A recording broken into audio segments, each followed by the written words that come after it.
4-5 দিন এখনো তো পোলাটার কোনো খোঁজ খবরই নাই।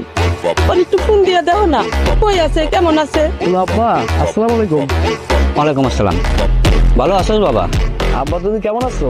আছি আছি বাবা, আল্লাহর রহমতে আছি। তুই না করলে আমাকে সাথে ঈদ করবি, ঈদের তো বাকি আছে 4-5 দিন, এখনো দেখি তুই আসতেছিস না। মা তুমি কোনো চিন্তা করো না, 3-4 দিনের মধ্যে আমি চলে আসবো।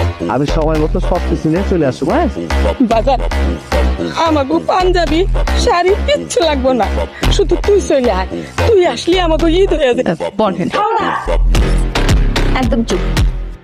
লাই পেয়ে গেছিস? হ্যাঁ, তুই একটা ছোট লোক আর একটা ছোট লোকের সাথে মিশিয়ে নিয়ে আসছিস। এই ওকে যায়, ও যায় আমাদের সাথে মিলে বসে খাওয়ার জন্য। তোকে ছোটবেলা থেকে আমরা লালন পালন করে বড় করেছি, আমাদের বাসায় রেখেছি।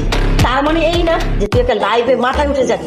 তুই তো আমাদের মানে দারোয়ান, তুই দারোয়ান কি হ্যাঁ আমাদের সাথে সমান করে টেবিলে বসাচ্ছিস? তোকে এই শিখিয়েছি আমরা?